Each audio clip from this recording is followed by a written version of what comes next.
Bonjour. Chapitre HS1. Prévenir les risques liés aux gestes et postures. La première partie A. Pourquoi un objet bascule-t-il? Alors l'objectif de ce cours, capacité numéro 1, déterminer le centre de gravité d'un solide. Capacité numéro 2, représenter graphiquement le poids d'un corps. Capacité numéro 3, vérifier à quelles conditions un objet est en équilibre sur un plan. Connaissance numéro 1. Connaître les caractéristiques du poids d'un corps. Connaissance numéro 2. Connaître la relation P égale N fois G. Le sommaire. D'abord, le centre de gravité. Deuxièmement, la base de sustentation. Troisièmement, la différence entre le poids et la masse. On commence. Donc le centre de gravité, pour illustrer, on va considérer deux fauteuils roulants, un fauteuil classique et un fauteuil pour faire du sport, ici du basket. Alors, pour l'étude, on va simplifier, on va dire modéliser l'ensemble personne-fauteuil par des formes géométriques simples. Pour le fauteuil classique, ça sera un rectangle, et pour le fauteuil sport, ça sera un triangle. Alors, dans les deux cas, la hauteur et la base sont les mêmes. Même hauteur pour le rectangle et le triangle, et si on les comparait, si on les superpose, ils auront la même base. On va donc maintenant étudier simplement le triangle et le rectangle. Alors, géométriquement, on va définir le centre de gravité qu'on va noter G du rectangle, c'est tout simplement l'intersection de ces diagonales. Pour un triangle, c'est un tout petit peu plus compliqué, c'est l'intersection de ces médianes. Alors une médiane, c'est une droite qui part du sommet d'un triangle pour aller rejoindre le milieu du côté qui est opposé. Alors, les propriétés du centre de gravité. Si on suspend n'importe quelle forme à un point quelconque, n'importe quel point du triangle ou du rectangle, à un fil ou à un axe, ici c'est un axe, eh bien, si on suspend un fil à plomb à cet axe, alors le fil à plomb passe par le centre de gravité. Par conséquent, si on le suspend par plusieurs points, on pourra définir le centre de gravité de tous les objets. Qu'est-ce que la base de sustentation? Alors, si on place le rectangle sur un plan incliné, la base de sustentation, ça va être la zone de contact entre ce rectangle et le plan incliné. Ici, on l'a dessiné en vert. Traçons la verticale au centre de gravité.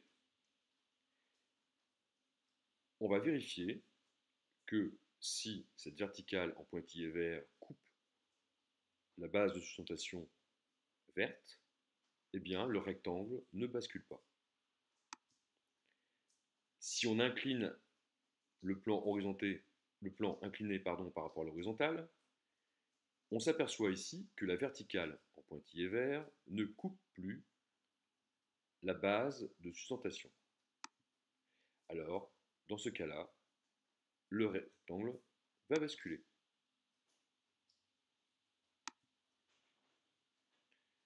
On doit retenir, pour qu'un solide soit repos, sur un plan,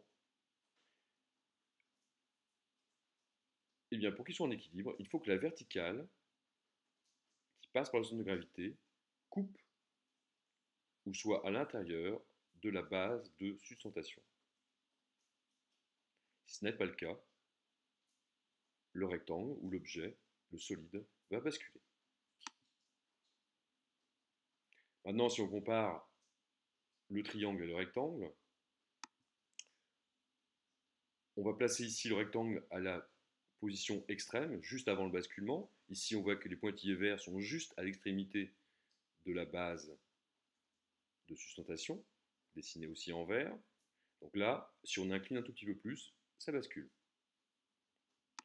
La limite Donc mesurer, ça va être entre l'horizontale et le plan incliné de 38 degrés.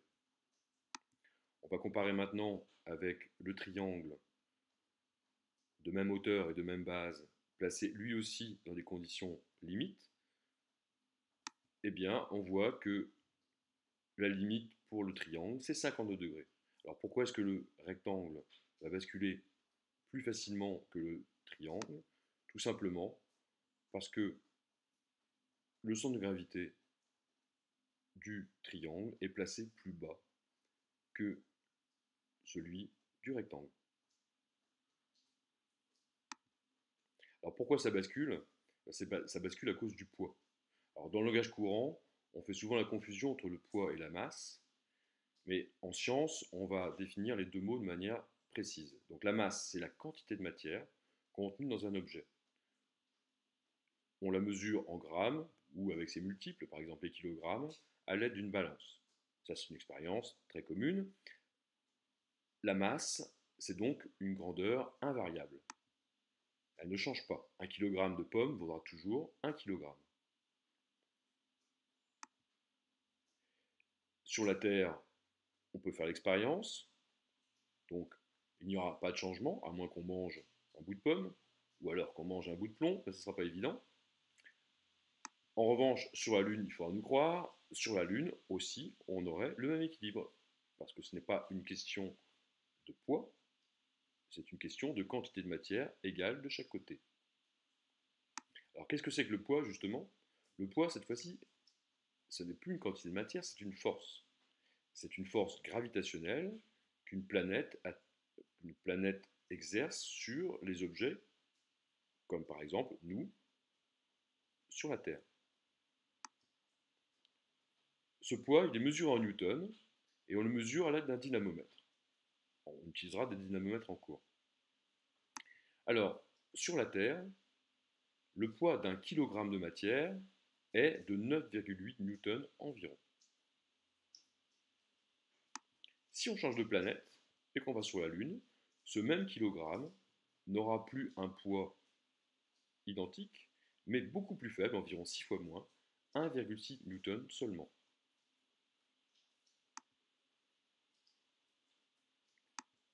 La relation qui existe mathématiquement entre le poids et la masse, elle est très simple.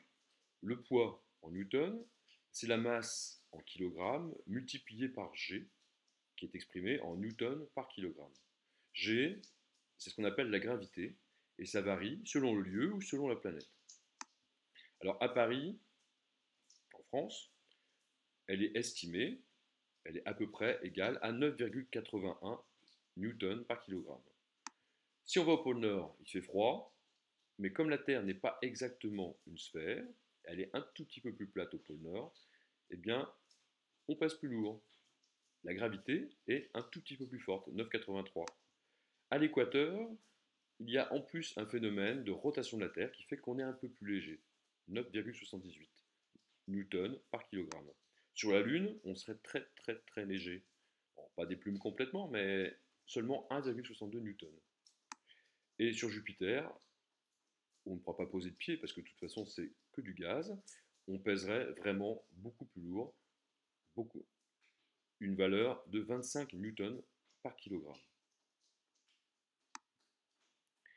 Alors, ce poids, comment on le représente? On va le représenter par une flèche. Alors, cette flèche, comment est-ce qu'on va la tracer? Donc, d'abord, elle est verticale, parce qu'un objet tombe à la verticale de l'endroit où on le lâche, et évidemment, il tombe vers le bas. Donc la flèche va être verticalement et dirigée vers le bas. On va la tracer à partir du centre de gravité de l'objet, qu'on a appris à définir, et sa longueur, tracée sur papier, on va la représenter à l'échelle. Donc par exemple, pour 9,8 newtons, on va représenter 1 cm pour 1 newton, ça nous fera 9,8 cm. Donc il faudra choisir de toute manière une échelle. Voilà, on va pouvoir passer à des exercices. Merci d'avoir suivi le diaporama et à bientôt pour d'autres cours. Au revoir.